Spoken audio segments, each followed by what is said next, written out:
హల్లెలూయా! దేవునికి స్తోత్రం. సృష్టికర్త అయిన యేసుప్రభు వారు పరిశుద్ధ గ్రంథం నుండి ఈరోజు మన కొరకు ఇస్తున్న వాగ్దానం అపోస్తలుడైన పౌలు తిమోతికి రాసిన మొదటి పత్రిక 6వ అధ్యాయం 6వ వచనం.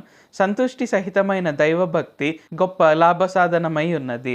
సో ఈరోజు వాగ్దానం గనుక చూసుకున్నట్లయితే ఏంటి, ఇక్కడ యేసుప్రభు వారు మనకేం చెప్తున్నారు అంటే, మనకు కలిగి ఉన్న వాటితో తృప్తి కలిగి ఉండాలి అని చెప్తున్నారు. అంటే ఇక్కడ ఏంటంటే మనలో ప్రతి ఒక్కరికి దైవభక్తి అనేది ఉంటుంది. అంటే యేసుప్రభు వారు దేవుడు, సో నేను ఆయనను స్తుతించాలి, ఆయనను ఆరాధించాలి, నేను ఆయనకు ప్రార్థన చేయాలి, సో నేను మందిరానికి వెళ్ళాలి. సో ఇలాగ ఏంటంటే మనకు దైవభక్తి అయితే ఉంటుంది. కానీ ఒక్కొక్కసారి మనకు కావాల్సినవి మనకు దొరకకపోయేసరికి ఏంటంటే, అసలు దేవుడు నా ప్రార్థనే వినట్లేదు, అసలు దేవునికి నేనంటే ఇష్టమో కాదు, అసలు నేను ఆశీర్వాదాలు పొందుకోవడానికి నేను అర్హుడినో అర్హురాలనో కాదు అని ఇలాగ మనం రకరకాలుగా ఆలోచిస్తూ మనం ఎప్పుడు విసుక్కుంటూ దేవుడు నాకేం చేయలేదు, అసలు యేసుప్రభువే ఉంటే నాకు నా జీవితం ఇలాగే ఎందుకు ఉంటుంది, ఆయన నన్ను ఆశీర్వదించవచ్చు కదా, ఎవరెవరినో ఆశీర్వదిస్తున్నాడు, నన్ను ఆశీర్వదిస్తే పోయేదేముంది. సో ఇలాగ మనము యేసుప్రభు వారిని ఒక్కొక్కసారి విసుక్కుంటూ ఉంటాం. అయితే ఇక్కడ ఏంటి, సంతుష్టి సహితమైన దైవభక్తి గొప్ప లాభసాధనమై ఉన్నది. అంటే మనకు దైవభక్తితో పాటు సంతుష్టి అంటే సంతృప్తి కలిగి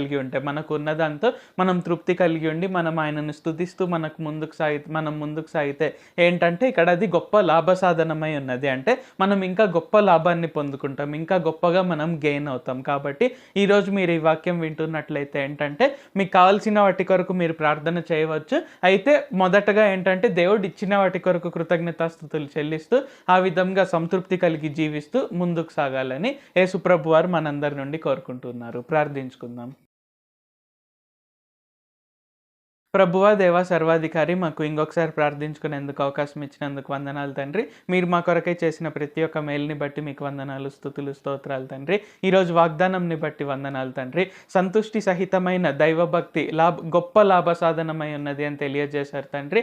దాన్ని బట్టి మీకు వందనాలు తండ్రి. కావున మేము ఎప్పుడు కూడా సంతృప్తి కలిగి ఉండుటకు సహాయం చేయండి. మీరు ఇది చేయలేదు, అది చేయలేదు, అసలు దేవుడే ఉంటే ఇవన్నీ ఎందుకు జరుగుతున్నాయని ఇలాగ మేము విసుక్కోకుండా మీరు మా కొరకై ఏవేవైతే చేశారో మేము అవన్నీ కూడా గుర్తుపెట్టుకొని దాని కొరకై మీ పట్ల కృతజ్ఞతాభావంతో జీవిస్తూ మేము ఆ విధంగా ముందుకు సాగుటకు సహాయం చేయండి. ఆ విధంగా మేము జీవించినట్లయితే అది గొప్ప లాభసాధనమై ఉన్నది అని తెలియజేశారు తండ్రి. కావున ఈ ప్రార్థనలు ఎవరెవరైతే పాల్గొంటున్నారో వారిని గొప్పగా ఆశీర్వదించండి. ఎటువంటి ఇబ్బందులు లేకుండా, ఎటువంటి ఆటంకాలు లేకుండా, అప్పులు తాకట్లు ఇలాంటివి ఏవీ లేకుండా, అనారోగ్యాలు ఇవేవీ లేకుండా వారి ఆరోగ్యంతో, దీర్ఘాయుషుతో, ఐశ్వర్యంతో, క్షేమంతో, ఘనతతో జీవించుటకు సహాయం చేయండి. నజరేయుడైన సర్వశక్తిగల యేసుక్రీస్తు నామంలో ప్రార్థిస్తున్నాం తండ్రి. ఆమేన్. Thank you Jesus. దేవుడు మిమ్మల్ని ఆశీర్వదించును గాక.